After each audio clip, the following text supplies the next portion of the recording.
जब computers India में आए थे तो कितना हुआ था। कंप्यूटर आ गया, मशीन आ गई, मशीन क्या कर देगी, जॉब छीन लेगी, ये कर देगी, वो कर देगी। अब कंप्यूटर एक डब्बा कैसे काम करेगा।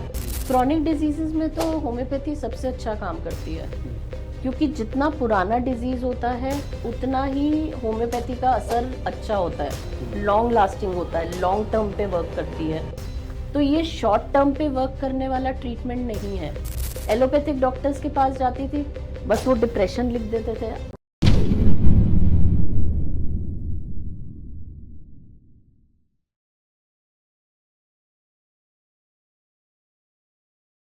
हेलो दोस्तों, कैसे हैं आप सब। तो ये एपिसोड बहुत खास होने वाला है क्योंकि अब है वर्ल्ड अस्थमा डे।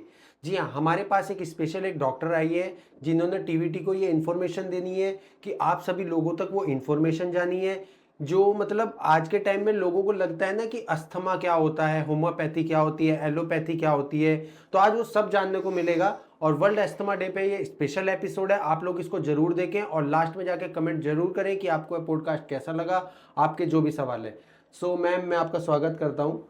मैं मैम थैंक के यू सो बारे में मच। सब कुछ इंट्रोड्यूस कर देता हूँ। Doctor Amita Arora ma'am as a homeopathy and asthma expert हैं, तो जो टीवीटी की रिक्वेस्ट पे आज यहाँ आई हैं ऑडियंस के बीच। तो मैम, मैं आपका फिर शुक्रिया अदा करता हूँ कि आपने थोड़ा हमें टाइम दिया, यहाँ तक आए। थैंक यू सो मच विशाल, कि आप लोगों ने इतने बड़े जो वर्ल्ड अस्थमा डे होने जा रहा है उस पे आपने ये पॉडकास्ट रखा, जिससे कि लोगों को जानकारी मिल सके कि अस्थमा क्या है और होम्योपैथी कैसे हेल्प कर सकती है अस्थमा में। ठीक है।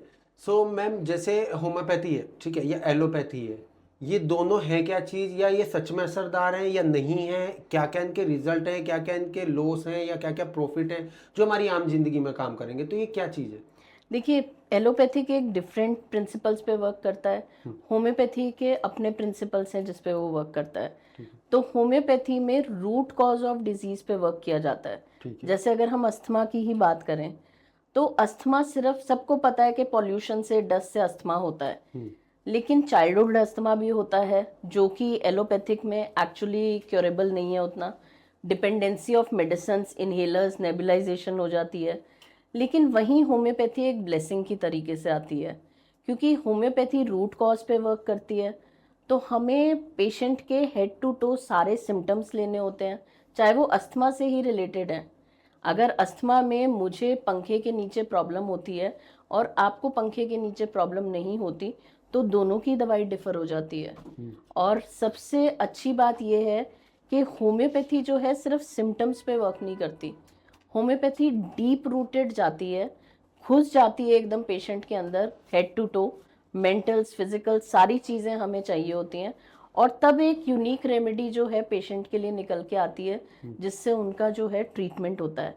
और मेरे 23 साल के एक्सपीरियंस में मैंने देखा है विशाल, कि जितने पेशेंट्स अस्थमा में जूझ रहे थे जो कि होम्योपैथी ऑप्ट कर रहे हैं, उनकी डिपेंडेंसी बिल्कुल ख़त्म हो चुकी है इनहेलर्स, नेबुलाइजेशन से। अब वो इस स्टेज पे हैं कि अब वो सिर्फ होम्योपैथी की भी मेंटेनेंस डोज पे हैं। यानी होम्योपैथी ने उनकी इम्यूनिटी को इतना बेटर कर दिया है कि change of climate, pollution, dust, even emotional factors से जो उनका अस्थमा बढ़ जाता था वो अब उतना नहीं बढ़ता। और क्रोनिक डिजीज जो होते हैं इससे, वो कैसे रिजर्व कर सकते हैं। क्रॉनिक डिजीजेस में तो होम्योपैथी सबसे अच्छा काम करती है, क्योंकि जितना पुराना डिजीज होता है उतना ही होम्योपैथी का असर अच्छा होता है, लॉन्ग लास्टिंग होता है, लॉन्ग टर्म पे वर्क करती है। तो ये शॉर्ट टर्म पे वर्क करने वाला ट्रीटमेंट नहीं है। यानी अगर सपोज एक पेशेंट की क्रॉनिसिटी है, कि मेरे पास जैसे पेशेंट, एक केस बताती हूँ आपको, 20 साल से उनको अस्थमा है और 20 साल से वो दवाइयों पे हैं, लेकिन जब से उन्होंने होम्योपैथिक शुरू करी है तो उनका अस्थमा जितना 20 साल में बेटर नहीं हुआ था, उतना उनका ट्रीटमेंट करते करते 1 साल में उनकी काफ़ी दवाइयाँ जो हैं अब छूट चुकी हैं। तो कहाँ 20 साल पुराना अस्थमा और कहाँ 1 साल का होम्योपैथिक ट्रीटमेंट, जो इतने क्रॉनिक प्रॉब्लम में भी 1 साल में उन्हें 60 से 70% बेटर कर चुका है अभी तक, और और इम्यून अभी भी सिस्टम, उनका चल रहा है जैसे ट्रीटमेंट। इसमें इम्यून सिस्टम भी आ जाता है बहुत सी बार, हाँ तो वो जी, भी इनका इंक्रीज हो जाता है इससे। बिल्कुल होता है। क्योंकि देखिए, जो मेडिसिन हम लोग इस्तेमाल करते हैं वो अगेन कॉन्स्टिट्यूशनल मेडिसिन होती है। एक मेडिसिन होती है जो इम्यूनिटी पे वर्क करेगी, एक एक्यूट फेज पे वर्क करेगी, एक इंटर करंट रेमेडी होती है। तो ये जो एक मिथ बनाया हुआ है लोगों ने कि होम्योपैथी सिर्फ एक प्लासेबो है, प्लासेबो कहाँ तक इफेक्ट करेगी मुझे बताइए। प्लासेबो अगर मैं आपको दे भी दूं, आपको लगेगा कि हाँ ठीक है मेरे को मेडिसिन दी जा रही है और साइकोलॉजिकली आप बेटर हो रहे हैं। लेकिन जब मैं आपको ये बता रही हूँ कि होम्योपैथी में एक्यूट के लिए अलग दवाई होती है, इंटरकरेंट रेमेडी अलग होती है, कॉन्स्टिट्यूशनल मेडिसिन अलग होती है, और आपकी सारी जो ड्रग पिक्चर हम हेड टू टो जैसे मैंने बताया मेंटल्स टू फिजिकल्स लेते हैं, उस पर जो रेमेडी निकल के आती है वो आपकी हीलिंग बहुत बेटर करती है, आपकी इम्यूनिटी पे वर्क करती है। इम्यूनिटी मतलब जो आपकी अंदर की शक्ति है जो फाइट करती है डिजीजेस से, उसको आपकी बेटर करती है। तो डेफिनेटली होम्योपैथी एक ब्लेसिंग है, so it is not at all a placebo. जैसे अभी आपने इनके बारे में बताया, बहुत से लोग होम्योपैथी से ऐसे हैं जैसे बच्चे हैं या बुजुर्ग हैं या मेल या फीमेल, तो होम्योपैथी सभी को बराबर काम करती है या किसी को फायदा है किसी को नुकसान है, कुछ एज रेस्ट्रिक्शंस वगैरह भी है इसमें कुछ? पहली चीज तो ये कि होम्योपैथी सब एज ग्रुप वाले ले सकते हैं, और प्रेग्नेंट लेडीज? प्रेग्नेंट लेडीज के लिए सबसे सेफ है। लेकिन फिर भी हम जो उनकी गायनेकोलॉजिस्ट कहती हैं उस बेसिस पे हम लोग वो रिस्पेक्ट करके डिसीजन को, अगर वो कहती हैं थोड़े दिन नहीं लेनी तो हम नहीं देते पेशेंट को, क्योंकि हो सकता है उन्होंने कुछ फैक्टर्स एनालाइज किए हो जो रिस्क फैक्टर्स हों एक प्रेग्नेंट लेडी के लिए, और उनकी अलग मेडिकेशन चल रही हो। लेकिन प्रेग्नेंट लेडीज के लिए इतनी सेफ है होम्योपैथिक मेडिसिन, उनके ग्रोइंग फीटस के लिए जो उनका बच्चा पल रहा है, कि इवन जो मदर को हेल्थ प्रॉब्लम्स हैं या फादर के जो जेनेटिक प्रॉब्लम्स आ रही हैं वो भी बच्चे को हार्म नहीं करेगी। तो बच्चा जो पल रहा है वो हेल्दी ही बच्चा पलेगा, और ना ही कई बार ऐसे कईयों को प्रेग्नेंट फीमेल्स को डर होता है कि कहीं मिसकैरेज तो नहीं हो जाएगा होम्योपैथिक दवाई से। बल्कि होम्योपैथिक में ऐसी दवाइयां हैं जिन्होंने 3rd टर्म 4th टर्म जैसे अबॉर्शंस को सेव किया है। तो मतलब आप कह रहे हो कि एक सेफ है प्रेगनेंसी में भी? प्रेग्नेंट फीमेल्स में, जैसे आपने बच्चों के लिए कहा, अब बच्चों के लिए भी बहुत सेफ है। 6 महीने से ऊपर का कोई भी बच्चा जो है होम्योपैथिक आराम से ले सकता है, और बच्चों के लिए मीठी दवाई है, वैसे ही बच्चों को पसंद है, बच्चे तो खुद ही ले लेते हैं ये दवाइयाँ। सो बहुत सेफ है। और खासकर क्या होता है बच्चों में ना, क्योंकि ग्रोइंग एज होती है तो वैसे ही इम्यूनिटी धीरे धीरे बढ़ रही होती है। ठीक है, जब बच्चा मदर से बाहर आता है, वर्ल्ड में इतना अटैक होता है उसका हर चीज का, मदर के वूम में तो वो सेफ होता है, लेकिन जैसे ही बाहर का अटैक होना शुरू होता है, रिश्तेदारों से मिलता है, किसी का इन्फेक्शन, किसी की खांसी, किसी का जुकाम, बच्चों को प्यार भी हर कोई करता है पास में ले लेके, तो बच्चों को बहुत सेंसिटिविटी होती है स्किन की और रेस्पिरेटरी प्रॉब्लम्स की। कई बच्चों को नियोनेटल जॉन्डिस हो जाता है, एकदम बर्थ के बाद ही जो है एकदम जॉन्डिस हो जाना, तो होम्योपैथी उसमें बहुत अच्छा वर्क करती है। तो आजकल तो जितने हॉस्पिटल्स हैं, कई हॉस्पिटल्स ऐसे हैं जो होम्योपैथ्स को बुलाते हैं कि इस तरीके का केस है और क्यों ना मिलके इस चीज को सॉल्व करें। ऐसे ही बुजुर्गों में, जैसे आपने बोला, अब बुजुर्गों में इम्यूनिटी भी कॉम्प्रोमाइज हो चुकी होती है, आर्थराइटिस बुजुर्गों में आता है, lifestyle disorders, BP, thyroid, sugar, जोड़ों के दर्द, फिर ऊपर से मेंटल हेल्थ जो है वो बुजुर्गों की बहुत अफेक्ट हुई होती है। जितनी उन्होंने जिंदगी गुजारी उसके बाद जो वो जिंदगी जी रहे हैं और जो हेल्थ इश्यूज से जूझ रहे हैं, और एक जो फाइनेंशियल सिक्योरिटी बुढ़ापे में नहीं होती, मेडिक्लेम्स बुढ़ापे में नहीं होते, तो ऐसे में अगेन होम्योपैथी जो है वो उनके लिए एक वरदान है। तो जैसे एंजाइटी या डिप्रेशन वगैरह अगर कोई बंदा इन चीज़ों से भी जूझ रहा है तो वो भी होम्योपैथी में करवा सकता है?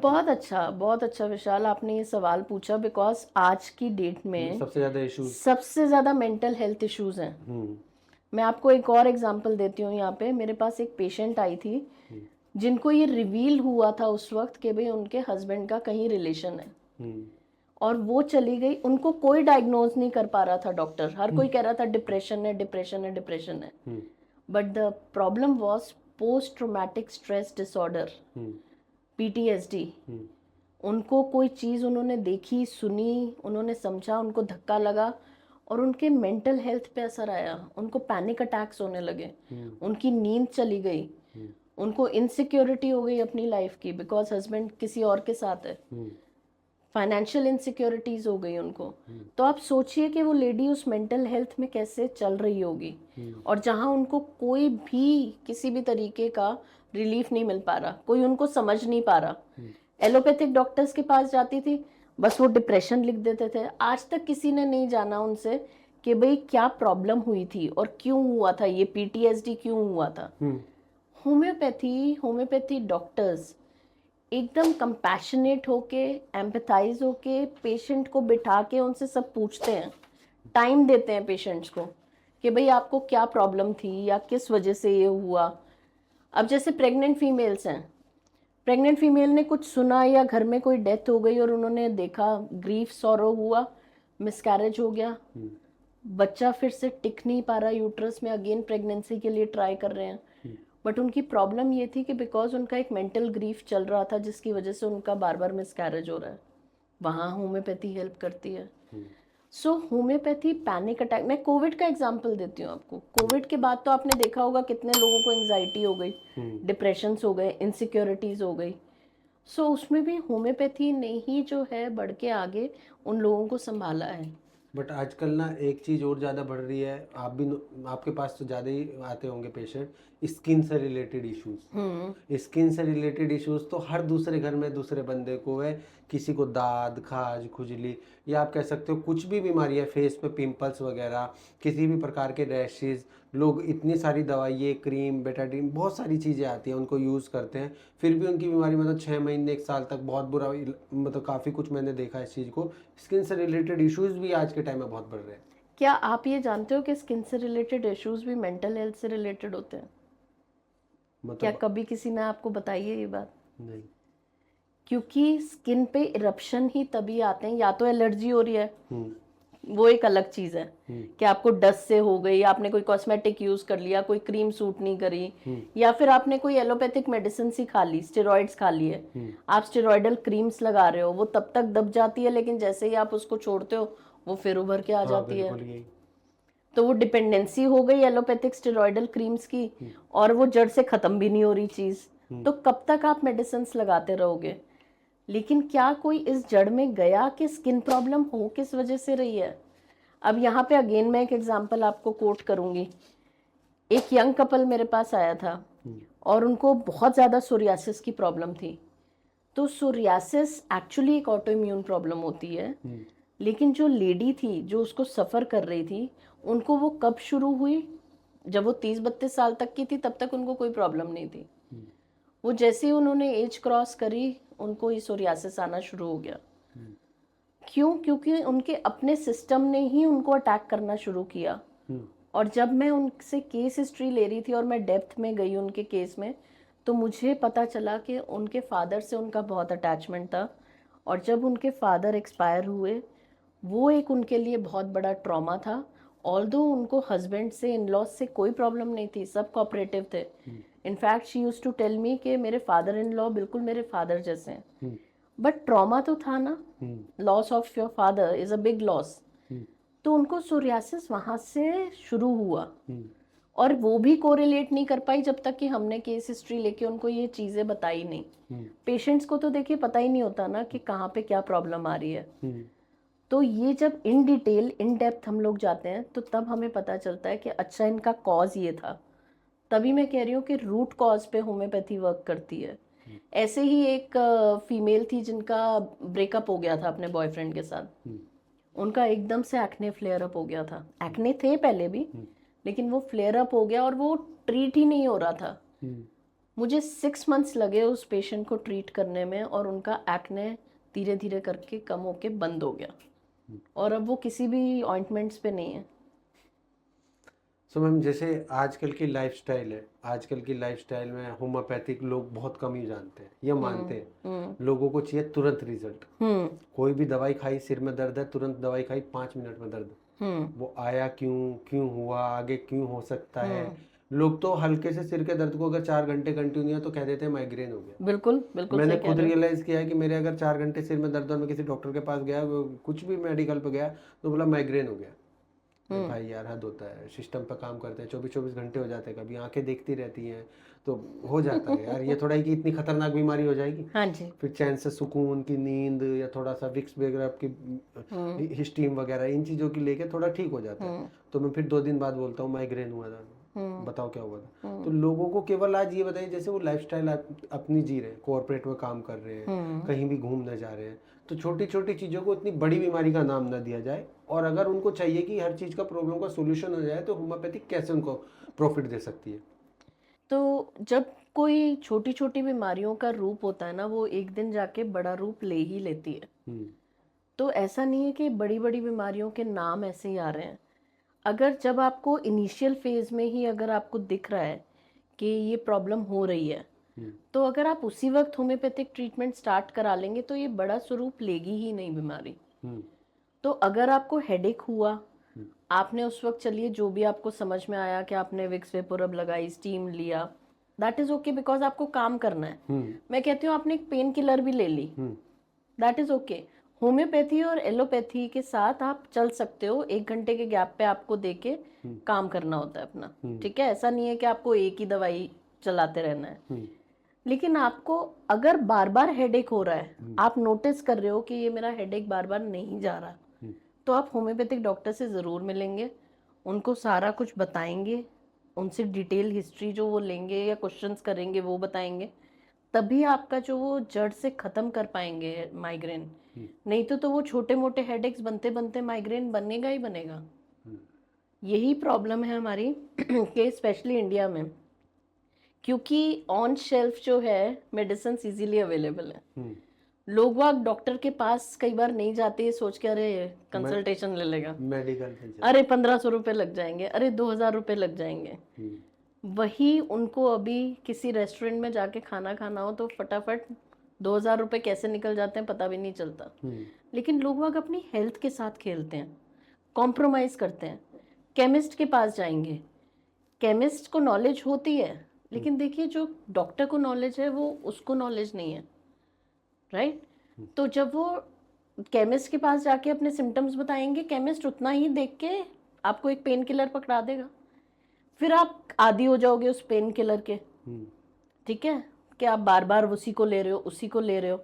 और अब तो ये प्रूव हो चुका है साइंटिफिकली, अगर आप लोगों को आजकल सोशल मीडिया पर देखने की बहुत आदत है, अगर आप गूगल भी करोगे ना कि पेन किलर्स कैसे लिवर को ख़राब कर रही हैं, पेन किलर्स कैसे शुगर बढ़ा रही हैं, पेन किलर्स का और कितना साइड इफेक्ट है बॉडी पे, तो लेकिन लोगों को ये पता ही नहीं है। ये जो, जैसे मैं आपसे केवल इतना ही, जैसे डिटॉक्स होता है ना, तो वो भी होम्योपैथी से काम कर सकता है? देखिए डिटॉक्स क्या होता है, डिटॉक्स मीन्स कि आप अंदर की सारी गंदगी निकाल रहे हो। हाँ। जैसे मैंने अभी आपको बताया कि होम्योपैथी में कॉन्स्टिट्यूशनल मेडिसिन होती है, इंटरकरेंट होती है, इम्यूनिटी के लिए होती है, ऐसे ही हमारी कुछ पॉलीक्रेस्ट रेमेडीज होती हैं। पॉलीक्रेस्ट रेमेडीज मतलब कि वो हेड टू टो आपकी सब एलिमेंट्स में काम करती हैं। जैसे मैं एक एग्जांपल दूं, नक्स वोमिका, लाइकोपोडियम, सल्फर, ये कुछ मेडिसिन ऐसी हैं जो कि लोग वाग जानते ही हैं इसके बारे में। तो ये आपके अंदर से सफाई करती है पूरी। तो डिटॉक्स करना मतलब क्या हुआ, जैसे आजकल आप लोग हर्बल टीज का बहुत चलन आ गया है कि डिटॉक्स करो, ये पियो वो पियो। कोविड के टाइम पे लोग वह काढ़े बना बना के पी रहे थे, तो ये डिटॉक्स कर रहे थे अपने आप को, राइट। हाँ, लोग खुद से भी आजकल दवाइयाँ, जैसे अभी आपने बताया, वहाँ से दवाई ले ली या खुद की दवाई, सेल्फ मेडिकेशन करते हैं, सेल्फ प्रैक्टिस करते हैं। ये क्या ठीक है? ये बिल्कुल जी नहीं है, बिल्कुल गलत। सबसे बड़ी चीज ही यही गलत है कि लोग वाग सेल्फ प्रैक्टिस कर रहे हैं। तो मैं केवल इतना ही कहना चाहूंगा कि एक बार लोगों की तरफ को जरूर बताओ कि वो जो खुद से दवाइयाँ लेते हैं ना, खुद से डॉक्टर बनते हैं, तो वो चीजें ना करें। पहली चीज तो ये कि कभी भी सोशल मीडिया को अपना डॉक्टर मत बनाइए। अवेयर होना, एजुकेशन लेना, कोई अच्छी चीज पता करना बहुत अच्छी बात है, लेकिन खुद से डॉक्टर ना बने और दूसरों को भी एडवाइस ना करें कि भाई ये ले लो वो ले लो।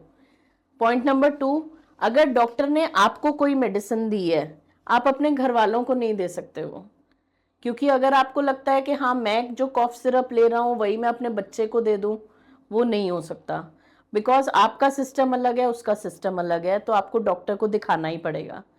पॉइंट नंबर 3, आजकल सोशल मीडिया पे बहुत छोटे मोटे सर्टिफिकेशन कोर्स लेके भी जो है वो हेल्थ कोचेस बने हुए हैं, हेल्थ गाइड्स बने हुए हैं, डॉक्टर बने हुए हैं, होम्योपैथिक डॉक्टर्स बने हुए हैं। तो प्लीज़ मेरी आप सबसे यही रिक्वेस्ट है, जो भी व्यूअर्स हैं मेरे, जो भी ये ऑडियंस है टीवीटी की, कि प्लीज़ अपने आप को सेल्फ मेडिकेट ना करें। आप अपने लिए और एक डिजीज़ इनवाइट कर रहे हैं। आपको नहीं पता कि आप जो मेडिसिन ले रहे हैं वो कल जाके आपको कहाँ पे किस तरीके से साइड इफेक्ट देगी, और आपको फिर उसके लिए एक और मेडिकेशन या फिर बहुत बड़ी सर्जरी करानी पड़ेगी। तो प्लीज़ सेल्फ मेडिकेशन ना करें, अपने डॉक्टर के पास जाएं और वही आपको जो मेडिसिन दें आप लें, और अपने बच्चों या परिवार को सेम मत दें।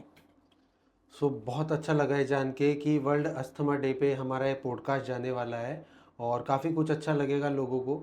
एक अंतिम सवाल बस मेरा यही है कि फ्यूचर में जो एआई टेक्नोलॉजी बन रही है, एडवांस होती जा रही है, तो होम्योपैथिक का रोल क्या रहेगा लोगों के प्रति? कि एआई से वो ज़्यादा डेवलप हो जाएगा, लोग अवेयर हो जाएंगे, लोग होम्योपैथी की तरफ को अपना सुझाव देंगे और होम्योपैथिक से अपना थोड़ा बहुत भरोसा करके ट्रीटमेंट पाएंगे? तो आप एक डॉक्टर हैं, आपने रियलाइज़ किया ही होगा कि आजकल की जनरेशन में कैसा हो रहा है, सो आप क्या कहोगे इसमें? देखिए विशाल, अगर आपको ध्यान हो, जब कंप्यूटर्स इंडिया में आए थे तो कितना हुआ था। कंप्यूटर आ गया, मशीन आ गई, मशीन क्या कर देगी, जॉब्स छीन लेगी, ये कर देगी, वो कर देगी। अब कंप्यूटर एक डब्बा कैसे काम करेगा, हम सीखेंगे कैसे इसको, राइट? लेकिन विद टाइम अगर आपने देखा हो, उस कंप्यूटर से लेके आज हमारे हाथ में जो ये स्मार्टफोन्स होते हैं, तो वो सब टेक्नोलॉजी की देन है, एक ब्लेसिंग है। एआई भी एक ब्लेसिंग की तरीके से है, जहाँ पे लोगों को अपने डिजीजेस का पता चल सकता है। लेकिन यहाँ पे भी मैं यही बोलूँगी कि देखिए, टेक्नोलॉजी अगर एक ब्लेसिंग है तो उसको ब्लेसिंग की तरह से यूज़ करें, उसका अननेसेसरीली फ़ायदा उठाने की कोशिश ना करें और गलत फ़ायदा ना उठाएं। जैसे अगर आज मैं अगर एआई से पूछूं कि भाई हाँ, मेरे को ये सिम्टम्स हैं, मुझे दवाई बता दो, एआई अपने तरीके से बताएगा। एआई को ये नहीं पता कि भाई हाँ, आपको क्या क्या तकलीफ है, आपके माइंड में क्या चल रहा है, आपने क्या किया। वो एक मेडिकल प्रैक्टिशनर और एक रजिस्टर्ड मेडिकल प्रैक्टिशनर जिसने डिग्री ली हुई है, जिसने नॉलेज ली है, 5-6 साल की स्टडी की है उसने, तो उसके पास जाइए, उससे बात करिए। आपको जो एआई से मिला है आप वो भी डॉक्टर से शेयर करिए, लेकिन एआई को टूल मत इस्तेमाल करिए कि भाई हाँ, आप मेडिसिन उससे टाइप कर करके और ये वो पूछ के आप ले रहे हो, क्योंकि वो आपको अंदर बाहर नहीं जानता। वो आपका एक होम्योपैथिक डॉक्टर ही जान सकता है। होम्योपैथिक या एलोपैथिक कोई भी डॉक्टर, बट मेडिकल गाइडेंस में ही दवाई लें और डायग्नोस करा के ही दवाई लें। अननेसेसरली सेल्फ डायग्नोसिस ना करें। बहुत अच्छा लगा ये। अगर आपका कोई भी सवाल है होम्योपैथिक से रिलेटेड या किसी बीमारी से रिलेटेड, या कुछ भी आपको लग रहा है कि ये कंटेंट हम कर सकते थे, तो ज़रूर टीवीटी टीम को कनेक्ट करिए। हम ज़रूर आपका सवाल अपने पॉडकास्ट के माध्यम से पूछेंगे। तो इसी के साथ जुड़े रहिएगा, बने रहिएगा टीवीटी पॉडकास्ट के साथ। धन्यवाद। वर्ल्ड अस्थमा डे पे आप सबको शुभकामनाएं। अस्थमा एक बहुत बड़ी बीमारी बनती चली जा रही है, और जो बिल्कुल पैदा हुआ बच्चा है उसको भी आजकल अस्थमा हो रहा है। तो अस्थमा को इग्नोर ना करें।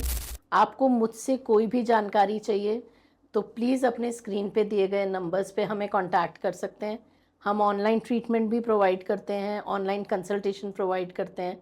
सो जो भी आपको ज़रूरत है, या आपको हमसे कोई और टॉपिक चाहिए जिस पे हम बात कर सकें, तो प्लीज़ टीवीटी की टीम को भी ज़रूर आप इन्फॉर्म कर सकते हैं, और हमारी पूरी कोशिश रहेगी कि आपके सब सवालों का हम जवाब दें। Thank you so much.